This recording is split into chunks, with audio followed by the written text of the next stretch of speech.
Hello again and welcome back to English Today. This is DVD 14 and the second DVD of your upper intermediate level. And in this DVD, we'll begin with another 2 episodes of our story, That's Life, and then our special TV programs. Our cinema expert will be talking about the film Casablanca. And then in our travel section, we'll be talking about ethical travel. Then, in the grammar section, we'll learn more about phrasal verbs, those difficult verbs followed by prepositions. We'll also study the second conditional, and we'll look at some useful language for socializing, okay? So have fun.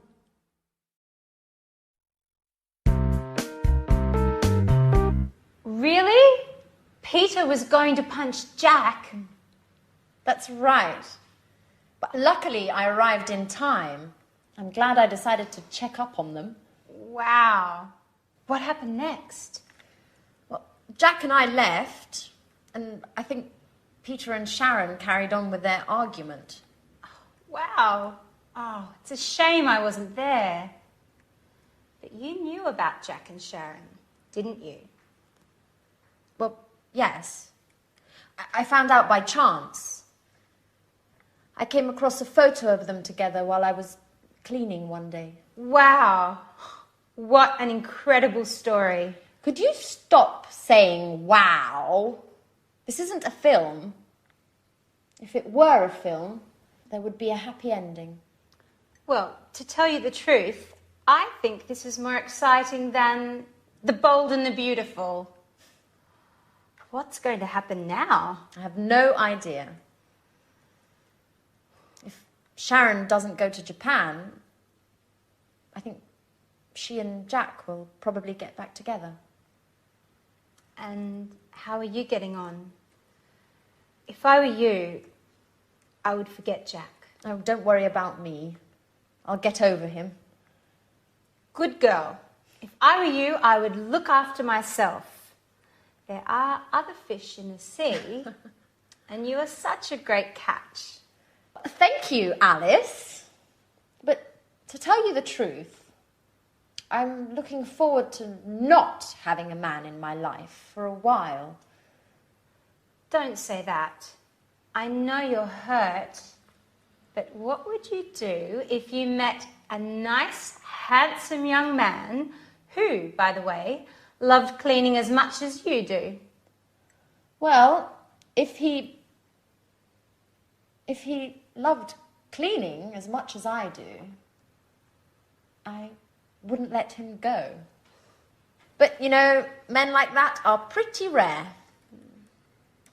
Anyway, getting back to Jack and Sharon, how do you think it will end? Don't worry about that. I'll send you a letter with all the details. And I'm going to miss you, you know. Me too.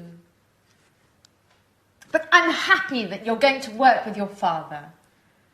It's great that he wants you to come up with the stories for his films. It's what you really wanted, after all.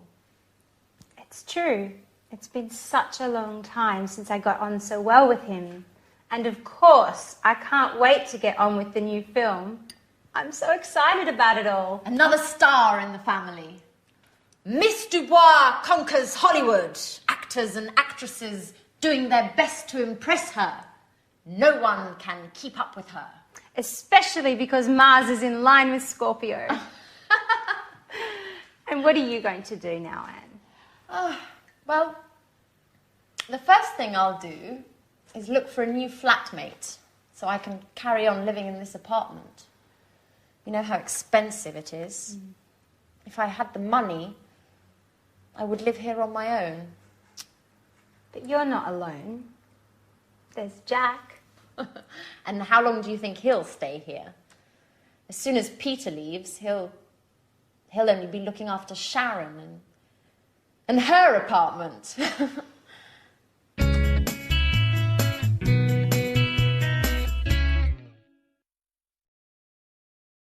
Hello Hello again and welcome back for another lesson in your live TV program of English language. I want to look more closely at the dialogue that they just had because they are using some very interesting verbs called phrasal verbs. Now, a phrasal verb, let me give you an example. I'm glad I decided to check up on them. Now, this is a verb with some prepositions. What happens is the verb itself changes its meaning.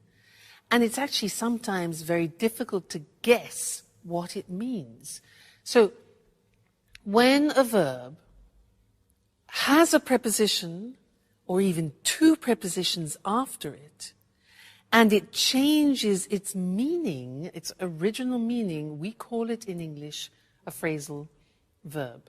So what I want to do with you now is to use the board and also the examples that there were in the dialogue. And we'll see that there are two groups. In fact, the screen will be divided into two groups. One will be two-word phrasal verbs, and the other is three-word phrasal verbs. Let me explain a little bit better. For example, Anne said, the example before, I'm glad I decided to check up on them. You see that? To check up on them. Check with two prepositions. Now, this verb, to check up on them, means to look at something more closely, to examine something more in depth. All right, so that is the new meaning. Anne then said, I think Peter and Sharon carried on with their argument. Now, carry usually means this, you pick something up and you carry it. If you add prepositions, so the example here is to carry on, it changes meaning, and carry on here means to continue. So, I think Peter and Sharon carried on with their argument means to continue their argument. All right? So, let's carry on. Then Anne said, I found out by chance. Found out, that becomes the meaning of discover. I discovered something. Okay, so find out. Next one. She said, I came across a photo. Now, came across. Very difficult to understand what that means. Because in this context, to come across, it means to find something or to find someone by chance. She says, I came across a photo of them together while I was cleaning one day. Okay, you see, they're not easy, quite complicated. Anne then said, I think she and Jack will get back together. So, look at that. That is a three-word phrasal verb. There are two prepositions, to get back together, and that means to become a couple again. Okay, to reconcile, get back together. Then Anne said, oh, don't worry, I'll get over him. Interesting. Impossible to guess the meaning. Get over means to forget about. I'll get over him means I'll forget him. All right? Alice says, if I were you, I would look after myself. Look at that one. Look after, again, difficult to imagine. It means to take care of. Take care of yourself. So, if I were you, I would look after myself. Good. Next one, there are two more. It's been a long time since I got on so well. Now, to get on with means to have smooth relations with a person. It means that the relationship is going well without problems. To get on with. And the last one. Anne says, I'm looking forward to not having a man in my life. Again, look at that. To look forward to. Again, very interesting. This has two prepositions, look forward to, and it means that you think of an event in the future with pleasure. I could say to you, I look forward to seeing you again in the next lesson. All right, so these are the phrasal verbs, very difficult. People hate them. And they say, well, why don't you use easier verbs in English? Well, they come from Anglo-Saxon, and because we use them very often, I'm afraid you have to get familiar with them.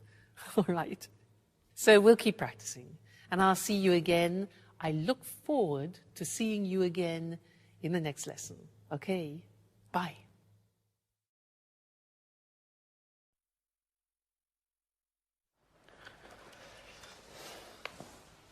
Hi, Sharon.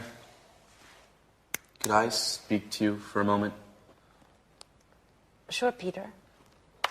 I'm listening. You know, I thought a lot about what you told me. Well, I have to admit you're right. I haven't been paying very much attention to you. I won't be angry if you don't want to stay with me. Oh, Peter. Don't worry about me.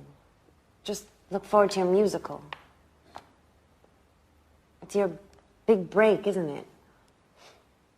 If you weren't so committed, you wouldn't be the man for the job now, would you? You're a star, right? Yes, I know.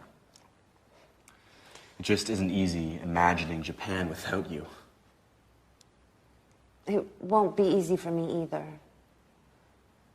But I'm sure it's the right decision for both of us. I hope so. If I were rich and famous already, I'd send along my private jet so you could visit me on weekends. Yeah, right. The petrol alone would cost you your fortune. Who cares? I'd be rich. So, while I wait for you to bring your career off and become rich, I might come visit you. Maybe with Anne. But if you're famous, you'll forget all about me. You'd let it go to your head and wouldn't have time to take care of me. I couldn't keep up with all those beautiful young actresses. How could I forget you, Sharon? By the way, would you mind me taking that beautiful photo of you along to Japan with me? The one hanging in the living room. It'll help me when I'm missing you. Especially in the beginning. Of course, Peter. Take it. I'll be happy to give it to you. Thank you. Well, I have to get on with packing. One last thing. If we were to meet in a few years, in 2 apartments close to each other, you with your new boyfriend, would you pretend not to know me like you did with Jack? Why do you ask me that? Oh, I don't know. Just curious. I guess it would be fun to meet you somewhere else and have a little secret between us two.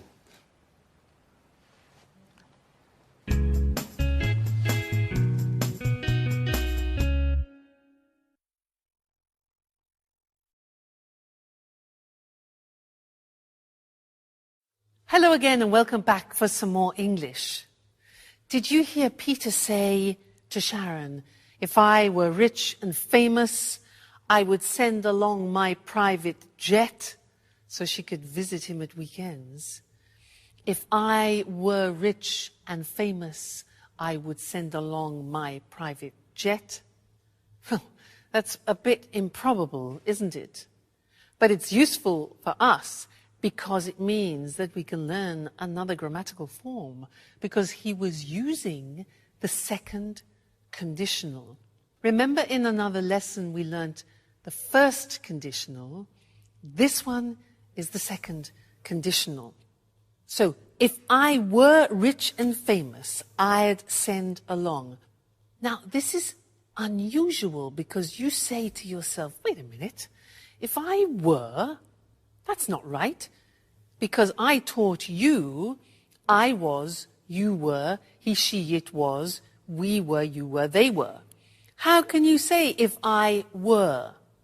Well, it's a special grammatical form. It's a subjunctive form, probably the only subjunctive form left in English. And when you say, if I were you, you're putting yourself in somebody else's shoes. Okay? He says, if I were rich and famous. He uses the verb to be, and this is where the subjunctive comes into play. All right? So, very unusual. You must have probably heard this expression, if I were you. If I were you, I would do this. And I want to give you some examples of that because it's very common in English. If I say to you, for example, I'm tired, you could answer, if I were you, I'd go to bed. Now, if I were you, that's the past form, followed by I would go to bed. That's the conditional form, conditional to. If I were you, I would go to bed. Another example, smoking, yeah? I say, look, I can't stop smoking. I want to stop smoking, but I can't. You could say to me, well, if I were you, I'd go to a hypnotist, for example. One possibility, why not? If I were you, I would.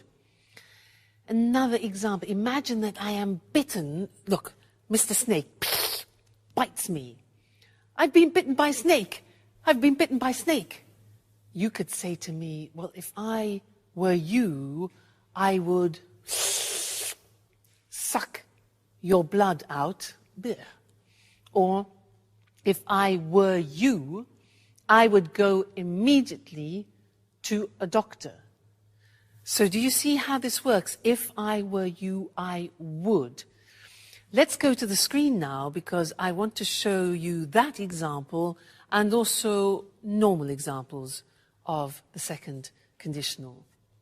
So, we use the second conditional when something is improbable. That's why we use if. Let's look at some normal examples. We have if plus the simple past and then would and the infinitive. So a typical example is, if I won the lottery, win 1-1, I'd buy a house. Yeah. If I won the lottery, I'd buy a house. I would buy a house. It's improbable, but if he didn't smoke, negative, past, negative, he wouldn't need an operation. You see, if plus the simple past in the negative and then would in the negative. If you ate less, you would lose more weight. If you ate less, you'd lose more weight. All right, so those are normal examples of the hypothetical situations of the second conditional. And now let's get back to the example I did with you. If I were rich and famous, remember that? If I were. In the episode it was, if he were rich and famous, he'd send an airplane to Sharon. Okay? If I were you, I would forget Jack. If I were you, I would forget Jack. If I were you, I would continue studying with me and English today, if I were you.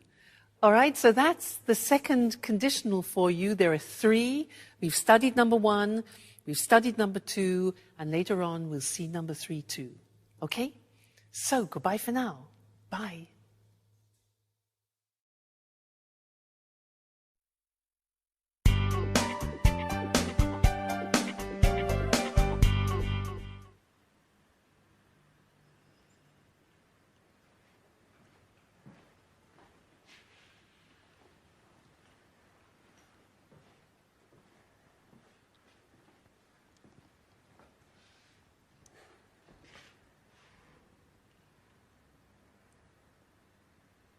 So it's just you and me, isn't it, Anne? Well, really, it's just me, all alone. Are you still angry? No, I was just joking. Of course, it'll be difficult to forget a man like you. You're just pulling my leg now, aren't you, Anne? I wanted to say, if it had been a different time in my life, or if there weren't Sharon, maybe we would, or rather, maybe we could. Too many ifs, Jack. Anyway, I'm happy for both you and Sharon. Really. You know, I adore love stories with happy endings. Hey, don't jump to conclusions.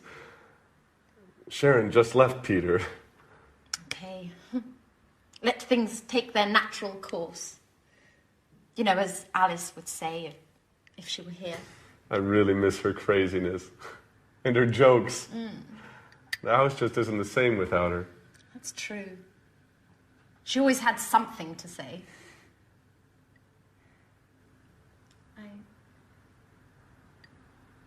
I miss so many things. Like Peter. I even miss his singing exercises. But they were awful. Our poor ears. I know, but I was used to them. By the way, how did things turn out in the end between you two? Pretty well. We had a long talk, and he understood it really wasn't my fault, that it was inevitable. Peter was just too involved with his career to notice Sharon's needs and desires. Let's just say I took advantage of their situation. I'd say so. You've never missed a chance like that in your life, have you? It's late. I have to go. I'm late as usual. By the way, Sharon and I are going to see a film tonight. Would you like to come? Thanks for the invitation, Jack. But I'd prefer to stay home. Anyway, a possible new flatmate is coming to take a look at the apartment, and well, his name's Nick. Well, actually, I've got to get things tidied up. That's right. Cleanliness is next to godliness, huh? Don't work too hard, Anne. Perhaps Nick is less tidy than Alice and I put together. Oh, no. I lost the battle with you two, but it's time to put an end to all this chaos. I'll ask him all the right questions, but if I get the feeling he doesn't like cleaning, I won't let him in the door.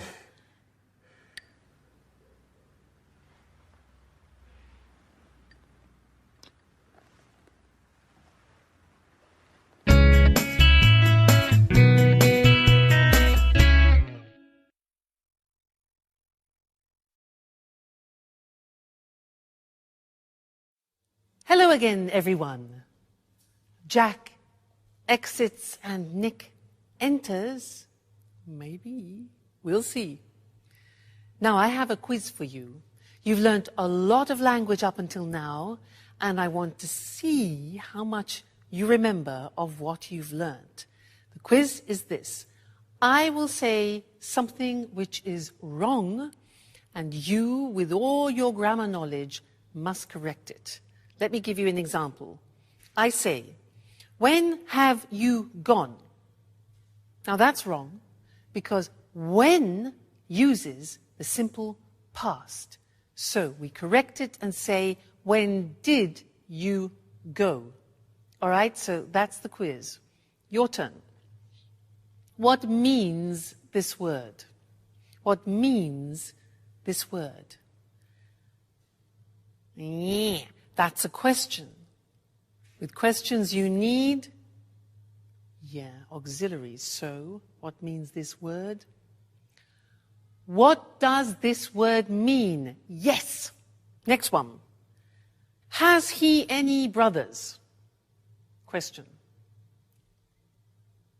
Good. It's a question auxiliary. Does he have any brothers? Okay. Next one. This is more difficult. Be careful. I live here since 1977. I live here since 1977. Think of since. Yeah. Present perfect continuous. I have been living here since 1977. Great. Next one. What do you do tomorrow? What do you do tomorrow? Yeah, exactly. Do you do is the present tense. Tomorrow is the future. So, what are you doing tomorrow? Or what are you going to do tomorrow? Futures. Right. Next one. They haven't to work on Sundays. They haven't to work on Sundays. Negative. Wrong. Present tense, the auxiliary. Exactly. They don't have to work on Sundays. Great. Next one. Do she play tennis? Do she play tennis? Terrible. Yeah. Exactly. Third person. So, does she play tennis? Excuse me. Next one. I call you later. I call you later. Think of this. Snap decision. So it becomes exactly, I'll call you later. Great. Next one. He just left. He just left. Okay, we have just. With just, we use genie, just, ever, already, never, yet. Present perfect, so, yeah, he has just left. He has just left. Great. This one here. If I would know, I would tell you. If I would know, I would tell you. Not possible. Second conditional. If I knew, fantastic, I would tell you. And the last one. How much it cost. This is a typical mistake.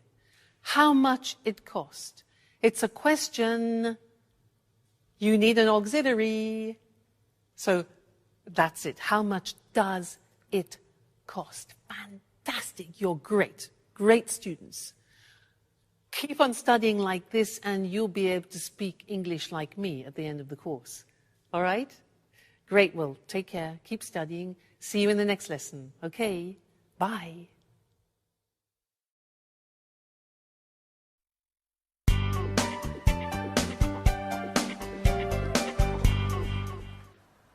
Good evening. My name's Nick. How do you do? How do you do, Nick? My name's Anne. It's a pleasure to meet you. The pleasure's all mine. So this is the apartment. It's very beautiful. And so clean and tidy. I love cleanliness. I'd even say that I'm a maniac for cleaning. Really? Well, yes. My friends give me a hard time. They say that I'm the mommy of the group. Is that so? My friends say the same thing about me. Well, there's another thing, Anne. To tell you the truth, it's a little embarrassing. I have another hobby which I adore. What would that be? Well, I just adore cooking. In fact, could I take a look at the kitchen? Are you okay, Anne? What? The kitchen. Do you think you could show me the kitchen? Oh, I'm sorry. It's just that, well, I love cooking. Fantastic. That way we can experiment and try out new dishes together, okay? So, where is it? Right. The kitchen is in there.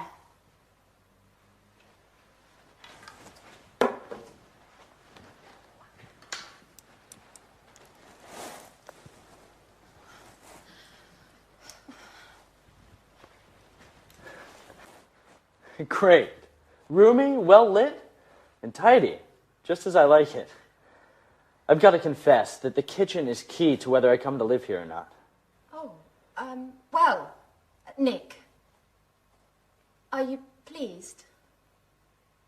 I mean, with the apartment. Oh, yes. It's very lovely. I like it very much. Not only the apartment.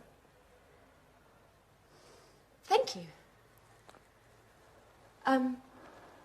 So, when would you like to move in?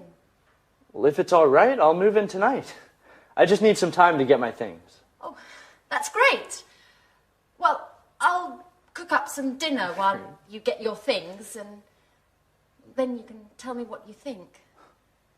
I'm sure I'm not as good a cook as you. I'm not so sure. I'll go get my things. I'll try to hurry up, and then I can give you a hand. You know what, Anne? I think we're going to get along well.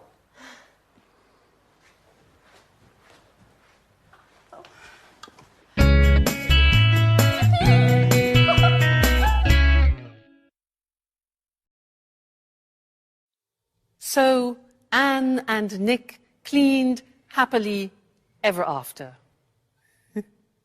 Now, in the last episodes, we have seen lives changing, we've seen people saying goodbye, and I want to look at that language that we use when we say farewell. Farewell in English is a word which means stay well in the future. So let's look at some of the language we can use. We heard, I'm sorry to see you go, and also, I'm going to miss you. I'm going to miss you. Hope to see you again soon is something we very often use. Hope to see you again soon, okay? Call me from time to time. Call me from time to time is a nice one. Another really nice expression in English is let's keep in touch. Let's keep in touch, all right, so that you continue having a contact with that person. Let's keep in touch. Let me know how you're doing. Let me know how you're doing, okay? Then saying goodbye to people, some examples are all the best. All the best for your new job, for example, to Peter. Good luck with your new job, another very common expression, good luck with your new job. See you soon. See you soon. Yes, like an imperative there. Take care. That's really very nice. It means look after yourself. Look after yourself or take care. Then safe journey. Now that's when people are leaving by car or by plane or by train. Safe journey. And you're wishing that they have no problems. Then goodbye, or more informally, bye. Cheers, which is something that we use a lot in England, and we also use it when you're drinking with someone. Cheers, also for goodbye. cheers, and we also use the Italian form ciao. So, bye, cheers, and ciao until our next lesson, where we'll be doing some more English language. Ciao. Hello, hello. I'm Lucy Ross, and this is Talk Cinema. And today, with our cinema expert, Sanjeev Gupta, we pay homage to one of the most popular films of all time, an unforgettable Hollywood masterpiece. I don't think I need say more. I'm sure you all know the film we're going to talk about today, Casablanca. Casablanca, the amazing cast, the fantastic script, and of course the unforgettable story. Yes, there'll always be a place in my heart for Casablanca. And not only in your heart, Sanjeev. Well, let's try to explain to our viewers why this film is so popular. First of all, there are the performances of two of Hollywood's greatest actors, Humphrey Bogart and Ingrid Bergman. And secondly, it's a film that was able to bring romance together with the serious theme of resistance to the Nazis. The end result is a passionate love story brimming over with emotion. Yes, you just can't forget the wonderful performances of Humphrey Bogart and Ingrid Bergman. Could you run through the plot for us, Sanjeev, just to jog our viewers' memories? Sure. Casablanca takes us back to a wartime Europe of Nazis and freedom fighters. The film, directed by Michael Curtiz in 1942, focuses on the character of Rick Blaine, a cynical American who has escaped from occupied France to open an upmarket jazz bar in the Moroccan city of Casablanca. He has to choose between his love for Ilsa and his duty to help her husband Laszlo, a resistance leader, to escape from Morocco to continue his fight against the Nazis. Ilsa first met and fell in love with Rick in Paris. She believed her husband had been killed by the Nazis. When she discovers that Laszlo is still alive, she leaves Rick abruptly without explanation and returns to Laszlo, leaving Rick feeling betrayed and bitter. In the end, Rick sacrifices his love and helps Laszlo and Ilsa to escape to Lisbon. Wow, that's it, yes. Who can forget Rick's famous line to Ilsa as she gets on the plane at the end of the film? We'll always have Paris. That's true. There are also several other famous lines in the film. For example, when Rick says to Ilsa, "Here's looking at you, kid." Or when Ilsa says to Sam, the piano player, "Play it, Sam, play." Wait a minute, what's the name of that song? Oh yes, I remember. As time goes by, I've sung it so many times. But tell us, am I correct in thinking the film won an Oscar? 3 Oscars for Best Picture, Best Director and Best Screenplay. It was a big hit in 1942 and has been ever since. Casablanca represents Hollywood at its best. A film with undying universal appeal. The film is still shown regularly in America. Really? Do you mean on TV or in the cinema? Both, actually. You know, colleges across the USA show the film every year during the week of graduation exams. This has helped keep the film popular. Well, it certainly is an unforgettable film. That's Casablanca. Thanks to our expert, Sanjeev. Goodbye, Lucy. Goodbye. And goodbye, everyone. See you again soon with the next edition of Talk Cinema. So, have you seen Casablanca? It really is an unforgettable masterpiece. We say something is unforgettable when it's difficult to forget. Casablanca is unforgettable because it's such a good film. We call it a masterpiece. A masterpiece is an excellent piece of work. We usually use it for films, books, and art. Why is Casablanca such an unforgettable film? First of all, the amazing cast. Amazing here means incredible, very good. The cast is all the actors of a film. Casablanca features Humphrey Bogart and Ingrid Bergman. if you've seen it, you can't forget their incredible performances. An actor's performance is the way the actor plays his or her role. Secondly, the script. The script is the text of a film or a play. In fact, Casablanca won 3 Oscars, one for the best screenplay. The screenplay is another word for the script. It won Best Director. The director was Michael Curtiz. We say it was directed by Michael Curtiz. And it won Best Picture. Best Picture means best film. I'll quickly run through the plot to jog your memories. What does all that mean? To run through something means to make a brief summary. The plot is the storyline, what happens in the film. And to jog someone's memory means to help them remember. Sanjeev jogged my memory. He made me remember some famous lines from the film. A line is something an actor says in the film. One of the most famous lines is, "At the end of the film, we'll always have Paris." Notice how we say, "at the end of something," but "in the end" means finally, after some time. And now it's time for me to say goodbye. So see you all next time. Bye. Good morning and welcome to this week's edition of the Travel Programme. In the studio with me, as always, is Christine Oteng, our travel expert. Good morning, Lucy, and hello to everyone. Are you dreaming of your next holiday? You can't wait to get away from it all. Thinking of going to an exotic, tropical destination? Well, let's have a look at some suggestions that will make your travels more rewarding and help local people too. So over to you, Christine. Thanks, Lucy. Well, the golden rule for a true traveller is to respect the culture and environment of the country you're visiting. This is why I want to talk today about ethical travel.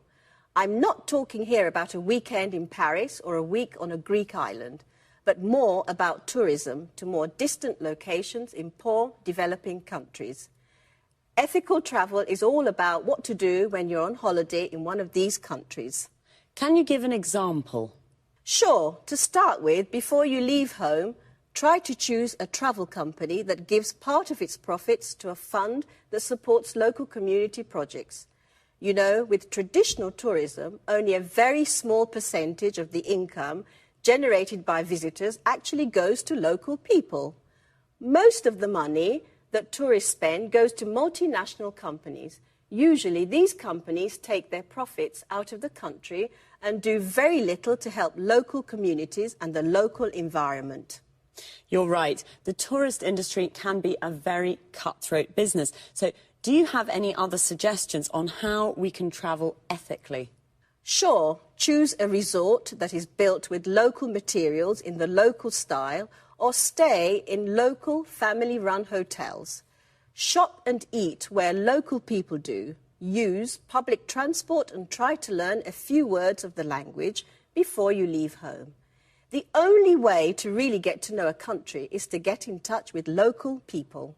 So it can be useful to read up on the place you're going to visit and its culture before you leave home.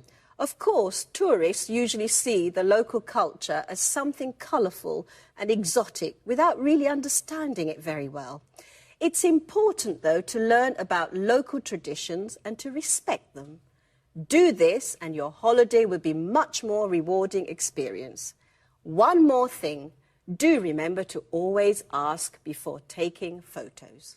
And what about shopping? Is this against the concept of ethical travel? Absolutely not.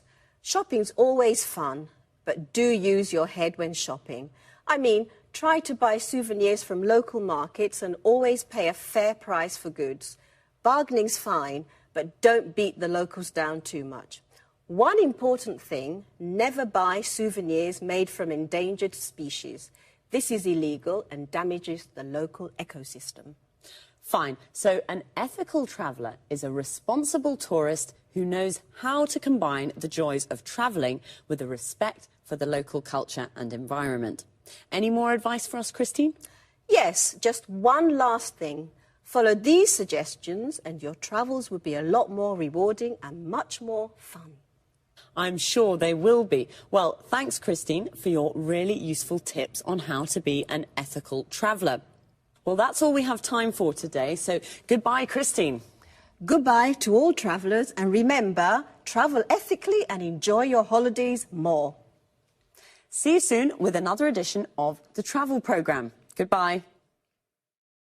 Well, I can't wait to get away from it all. I can't wait is an expression that means you're looking forward to something. To get away from it all means to have a holiday and leave your daily life behind. Today, Christine gave us some tips on how to be an ethical traveller. A tip is a piece of advice, a suggestion. First of all, what is ethical travel? It's travel that respects the local culture and environment. Local means from a specific place. For example, the local people are the people that live in a place, and the local culture is the culture from that place. The environment is the world that surrounds us, all the social, physical and cultural conditions of a place. Christine gave us a golden rule, a rule that should not be broken. The golden rule for an ethical traveller is, in fact, to respect the local culture and environment. She also suggested choosing a travel company that gives some of its profit to local communities. A community is a group of people living in the same area. A travel company is a company that organises tours to various parts of the world. And you should read up on the place you want to visit. To read up on something means to research and get information about something. The best place to stay is in a family-run hotel. Family-run means it's owned and managed by a family. And when you go shopping in a market, bargaining is okay. To bargain means to decide the price with the seller. If something costs $20, you bargain to pay $15. But don't beat the locals down too much. To beat someone down means to force them to reduce the price of something. That's all for this week. See you again soon.